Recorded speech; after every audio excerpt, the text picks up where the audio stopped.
I'm going to shed some light on LED lights. It's just a play on words.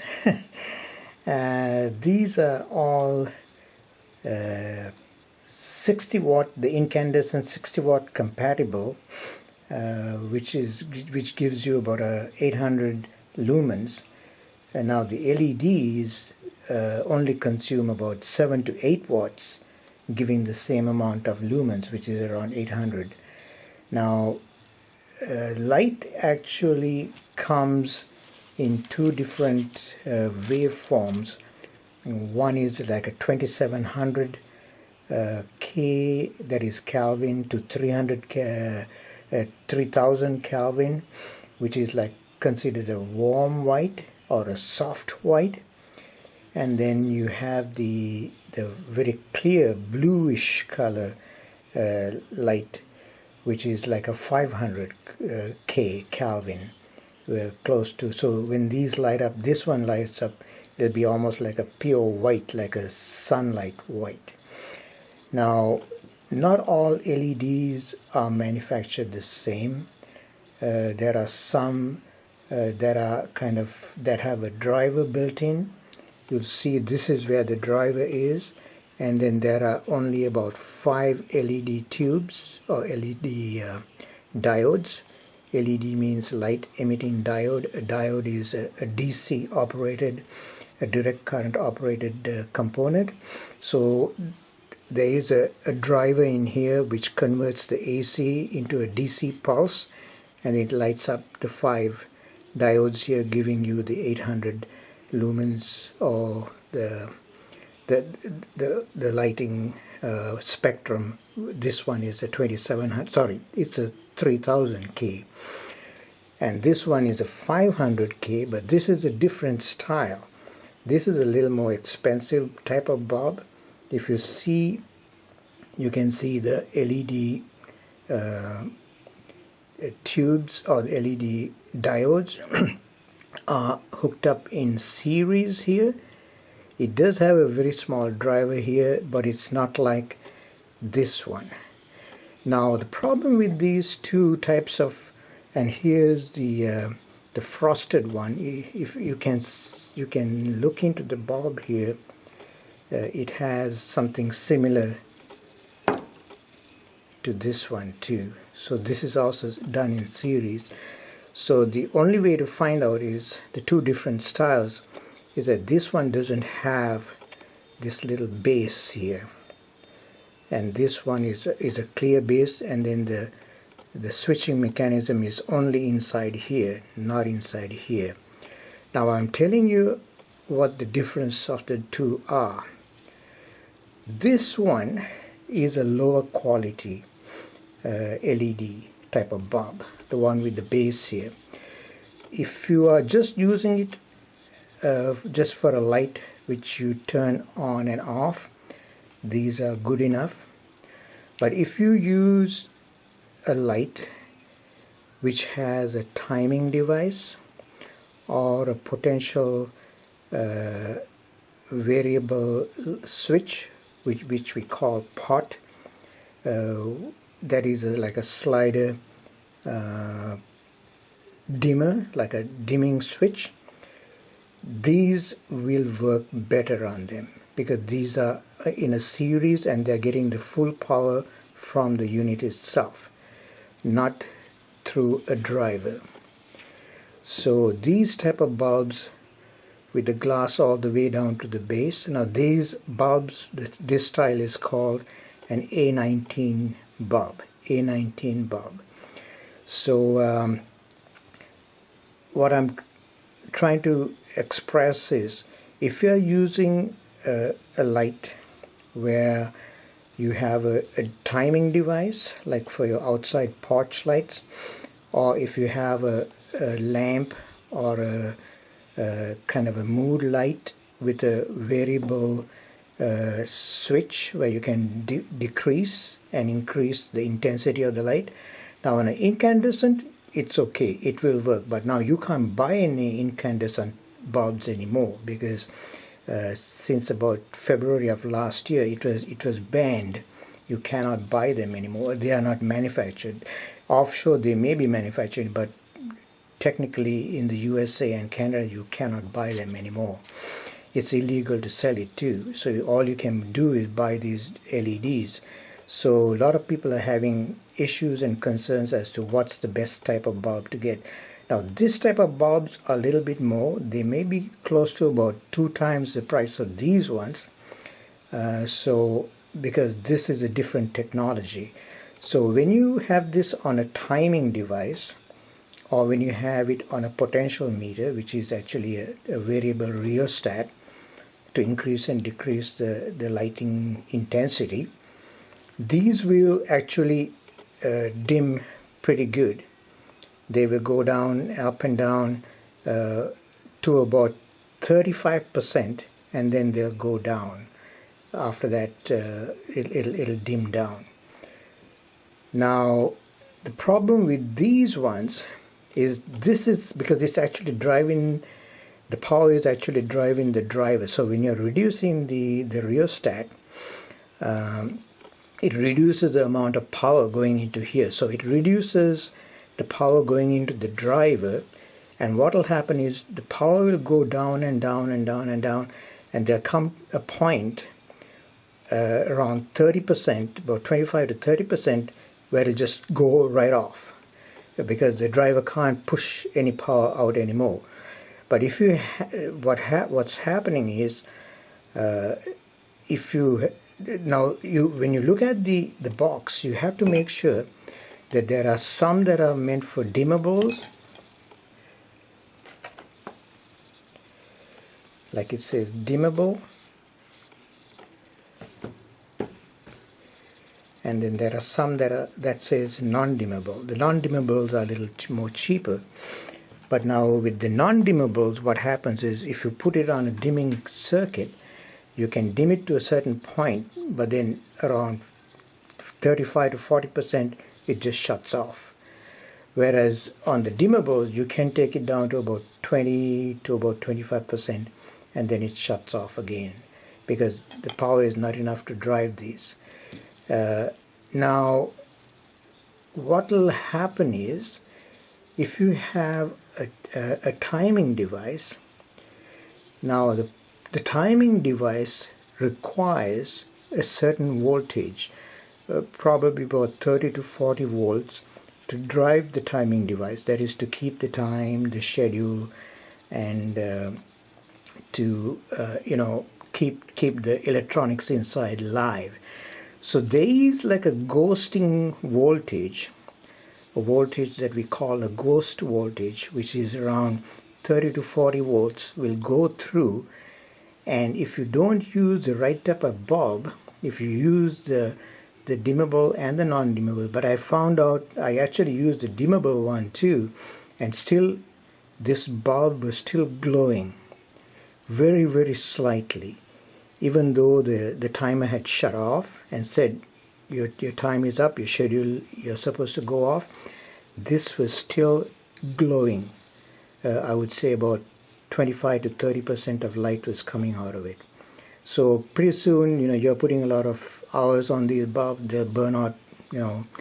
They're supposed to be for 3,000 hours, 4,000 hours.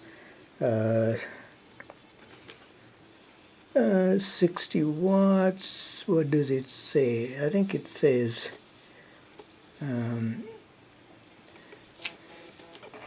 5,000 hours.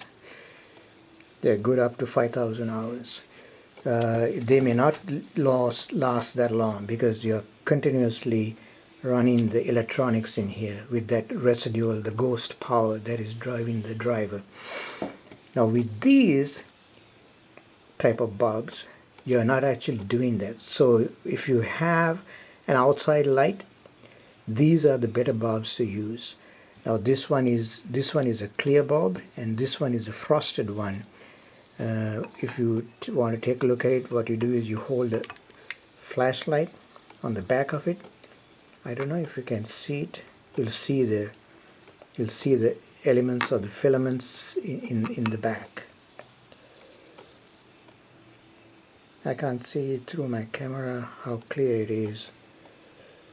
But anyway, you'll get the point that I'm trying to make. So what I'm trying to do is I'm trying to cast some light through it so it'll show what type of elements it has. So if you have a timing device, this is a type of bulb to use.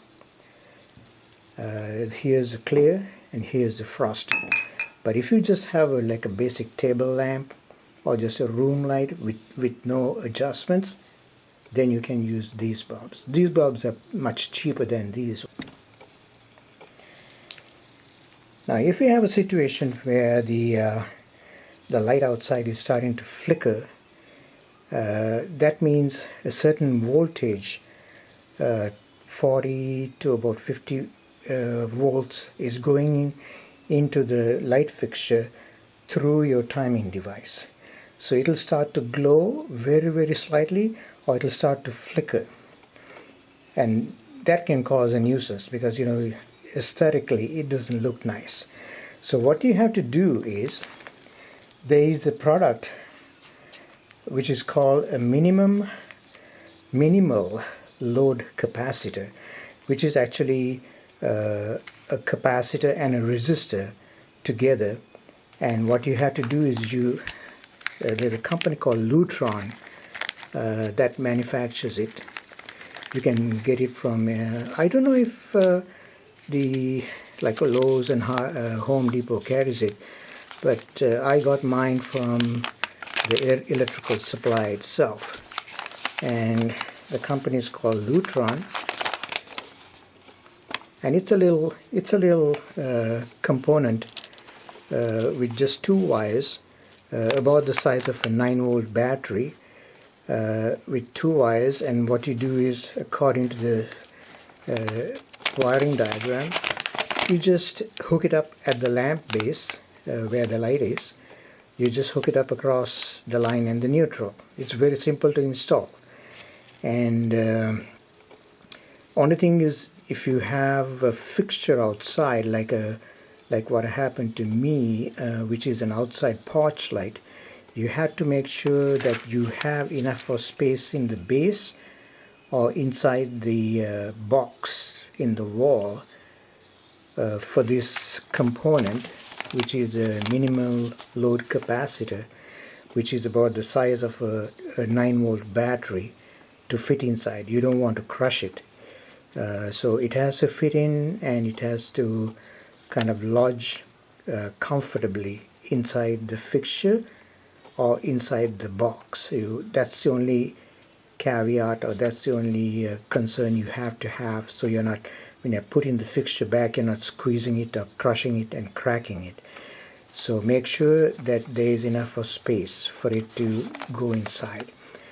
And once you hook that up, what it does is, it actually, there's a capacitor and a resistor, and what it'll do is it'll actually bleed that excess voltage into the neutral, and it'll complete it like a circuit. It'll complete it like a circuit, and then what it'll because that one actually discharges faster than the light. So then what will happen is, the light will actually stay out. The light will not start to flicker or glow. So if you're having an issue like that, make sure that you get one of these minimal load capacitors from an electrical supply house, and then hook it up in the box or inside the lamp fixture, at the base of the lamp fixture, where you're installing the lamp. If you have two or more lights hooked up to the same line, then you would have to install it where your switch is, or where your timer is, inside the wall in the house, so that the line going out will be already filtered when it goes out, if you're having 2 or 3 lamps together downstream, hooked up in parallel. But if you're having only one, just you can hook it up at the fixture itself. Keep in mind that you have to have enough of space or room to push that capacitor in, which is normally a size, like I told you a couple of times, about the size of a 9-volt battery. So that's something I found out. Here I'm comparing the warm white bulb and a cool white bulb. Now this is in the 2700 to 3000 Kelvin range, and this is about 4700 to about 5000 K. So you can see that it's a little more bluish light as opposed to the more warm, soft, the soft white light content. Now there is a situation with the not with the warm whites, but with the cool whites. Now what is going to happen is the warm white or the soft white rendition is mostly good for like bedrooms and living spaces, and the cool white is mostly suited for outdoor areas. Because I'll tell you why. Because in the light spectrum, the blue light or the cool white has more blue in it in the light spectrum. I'll show you this light spectrum scale.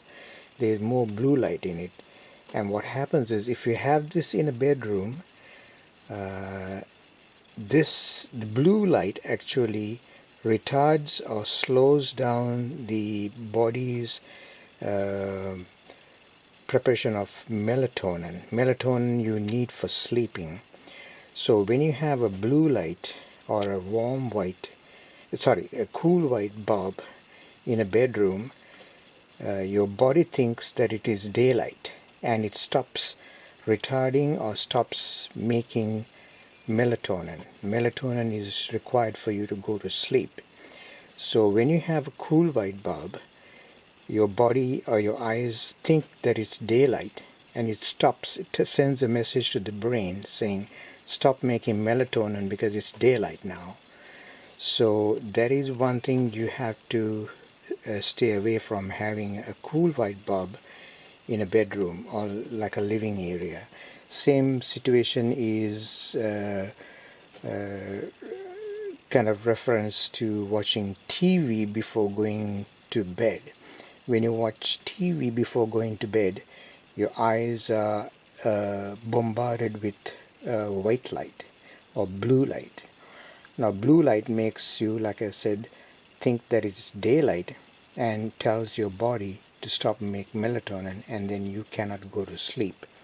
Whereas the warm white is the blue light spectrum is lower, and the red and the yellow spectrum is higher. So your body thinks it's kind of dusk or late afternoon, so you don't have any kind of a health issue that way. But when you have a blue light or the cool whites, keep in mind you shouldn't have them in bedrooms and living areas. It's good for mostly outdoor,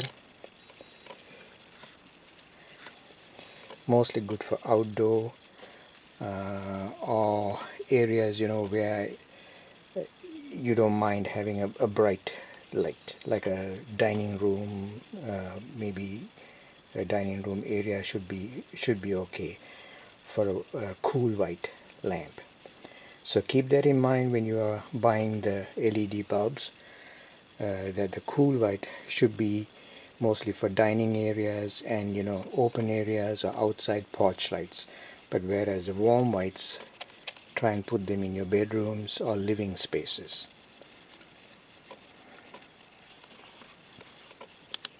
A19 bulb, the one that looks like a pear.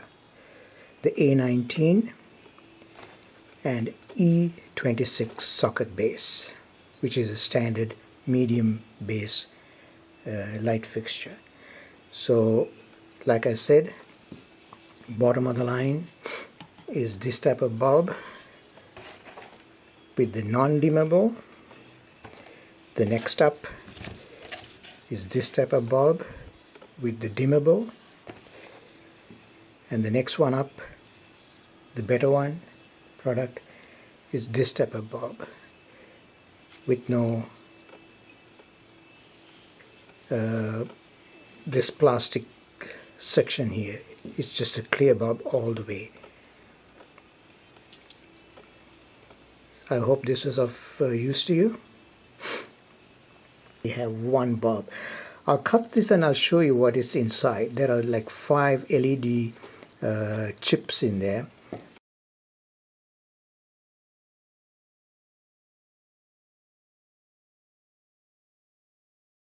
Whereas these have actually LED chips connected in series right here.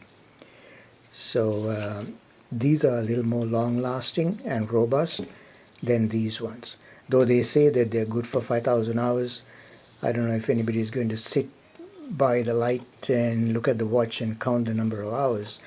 I won't. I don't know if you do, but what you can do is you can date it and then write your date here and then see how long it's going to last you. But any bet, these are going to last you much longer. I will follow up with some of the other information in between. If you found this helpful, please let me know. I have my email at the end of the video. Let me know, message me, and then I'll continue putting on some information regarding electrical things. It's a lot of fun. I love doing this. But if you're not comfortable enough, either get a professional or get somebody, one of your friends, who can walk you through it. Enjoy the video, and if you have any feedback, get back to me. We'll talk to you sometime soon. Thank you.